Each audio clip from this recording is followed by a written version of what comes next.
All right, let's take a quick look at new UI that I've just maybe finished for a Quickli Recruiter. So this is for downloading your first 1,000 search results. I'm not yet sure how I'm going to implement the initiation of it. In the past, I've had it to where it gives you a little button up here that you can press. I may keep that, but might do something else. But the way it'll work is whatever button you click will initiate this view that comes up. And then here we have options that you can select. So previously, when you download, it just sets however I've laid out the table to look, but now you can define what you want to be included. So by default, it has first name, last name, public URL, headline, full location, email, phone, Twitter, instant messenger, languages, opened opportunities, that's like true, false, websites, employment, education, certifications, and skills. Now let's run through these. So location. LinkedIn has the location laid out typically as like city, state, or province, and country. So I have something that will chop these up automatically. And so if you want it split up, it's already done by default. But if you don't want those values, you can just unselect them here, and then it'll just give you the full location.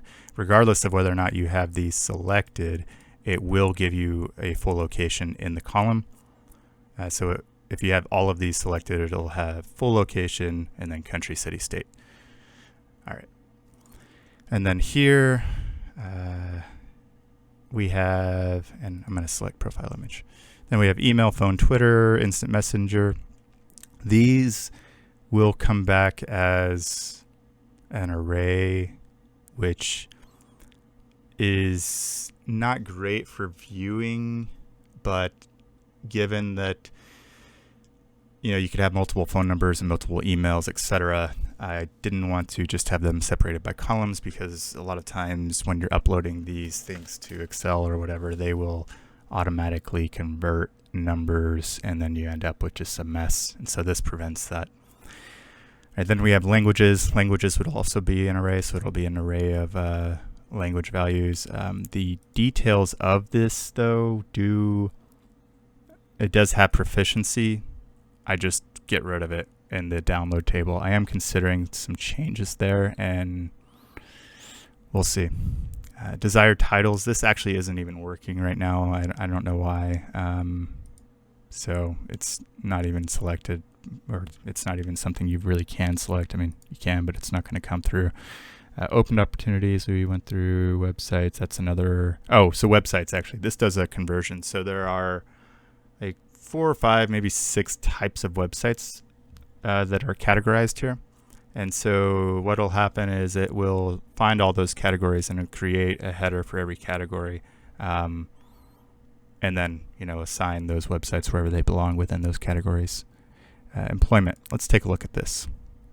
So as it stands today, the default is that it gives you 3 employment columns or groupings of columns. The default being company name, title, start date, end date, months, and job. But I give you the ability to add all of these things. So maybe you want the description, but maybe you don't actually care about or maybe you don't care about the start date, you just want the end date. Maybe you don't really care about months and job. Maybe you want the industries and location. Job is current, that might be useful. Anyway, these are all values you can pull through. And you can select up to 8 jobs. I guess I could make that higher, but right now it's just 8. If we have a need, or if a user has a need for more than 8, I mean, I could change that.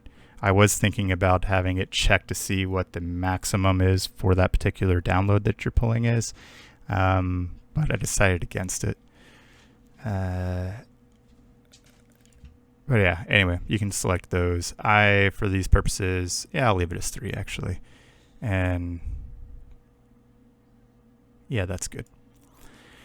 And the way it works is it will have company name, job 1, company name, job 2, title, job 3, description, job 4. We'll look through it once it downloads, but education, same thing. You can do up to 8 again. Degree name, field of study, school name, institution name. Now, the difference between these two is negligible. It really only matters if it's non-Latin character school name. So if the school name is, I don't know, let's say it's in Mandarin and it's, in Mandarin script, the school name will be the Latin name and the institution name will be the Mandarin script.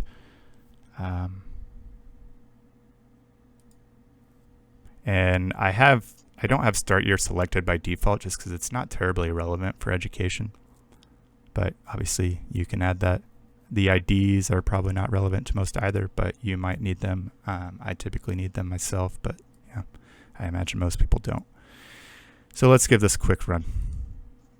So we just click download and it starts initiating the download, and it's pretty fast. It'll take less than a minute, and then we'll take a look at what it does. And now we have the download, and let's take a look. So we're going to import into Google Sheets. Keep in mind this is a tab separated value sheet. So if you're trying to open it up in Excel, you'll need to do some special stuff. Otherwise, if you open it in Google Sheet, it's pretty easy. You just tell it to detect from tab. This might be something you want to put as a no. I typically don't, but let's try it out. And the file name is actually the search ID. It tries search ID, and if that doesn't hit, then it gets, I think, project ID or something like that. But anyway, here we go. Now we can take a look at the table. And so we have public URL, first name, last name, headline, open to new opportunities. So that's going to be true or not true. It actually doesn't pull through the false value. Location, skills, languages. So here's the languages I was speaking to. You can see that it's an array, right? So it's in brackets here and then quoted with commas separating them. Profile image, I mean, I don't know. You might want that. I don't know. I recently had a request for that. Education degree name, education degree field of study for the first school name, institution name. Maybe I wonder if there's somewhere where we will see a difference between school name and institution name. Interesting. So one thing I'm seeing here is that sometimes there's just not actually a school name listed where there is a institution name and vice versa.